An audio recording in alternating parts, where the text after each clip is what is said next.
मित्रांनो नमस्कार. आंतरराष्ट्रीय राजनीतीमध्ये जे काही घडत असतं त्याच्यातून इन्स्पिरेशन घेऊन लोकल आणि नॅशनल लेवलवरती नेता हे आपल्या घडामोडी जन्माला घालत असतात. सगळ्यात पहिली गोष्ट सांगतो मी युक्रेनची, आणि हे सगळं सांगताना लक्षात घ्या होमिओपॅथीचा याच्यासोबत खूप मोठा संबंध आहे. मी उगाचच I am not running around the bushes. तर सध्या काल परवा झालेल्या डोनाल्ड ट्रम्प आणि व्लादिमीर पुतीन यांच्या मीटिंगमधून होमिओपॅथिक डॉक्टरांना भरपूर काही शिकण्यासारखं आहे.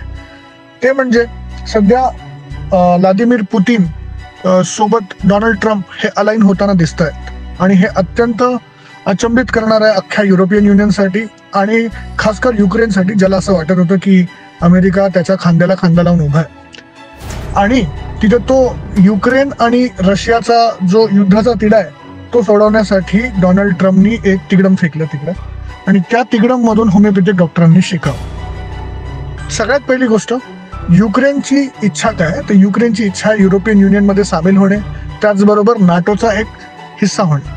तर नाटो म्हणजे युरोपियन युनियनच्या संविधानात असं लिहिलेलं आहे त्यांच्या आर्टिकल 5 मध्ये की जर एका देशावर कोणी युद्ध केलं तर सगळं युरोपियन युनियन तुटून पडणार, त्यांची टेक्नॉलॉजी, त्यांची डिफेन्स सगळं घेऊन.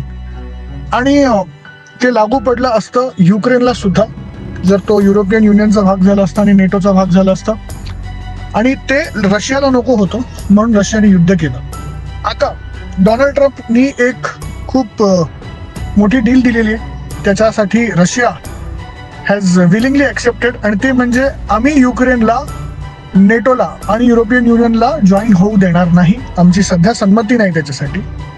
आणि आर्टिकल 5 सारखाच, पण आर्टिकल 5 नाही, आर्टिकल 5 सारखाच आम्ही स्वतःहून म्हणजे अमेरिका, युरोपियन युनियन ऐवजी अमेरिका हे संरक्षण प्रदान करेल. त्याचे काही टर्म्स अँड कंडिशन्स असतील ते आम्ही लवकरच जाहीर करू, आणि ते टर्म्स अँड कंडिशन्स हे व्लादिमीर पुतीनला सांगण्यात आलं. व्लादिमीर पुतीन हे बहुतेक 95% जगातले अॅनालिस्ट म्हणतात त्याच्यासाठी तयारी दाखवत. याचा अर्थ आता डोनाल्ड ट्रम्पने खिसा कापला युक्रेनचा. आर्टिकल 5 नाही मिळणार, पण आर्टिकल 5 सारखीच एक वेगळी व्यवस्था करून देऊ. आणि ह्यातूनच आपल्याला शिकायचंय की MMC मध्येच आपण हवेत. MMC सारखंच वेगळं रजिस्ट्रेशन इतर कुणीकडे असेल तर मग आपला घात नक्की आहे. तर ह्याच्यातून सगळ्या होमिओपॅथिक डॉक्टरांनी शिकावं. आपला जो लढा आहे तो आपण तहात नाही हरला पाहिजे, MMC सोबत तडजोड नाही. थँक्यू.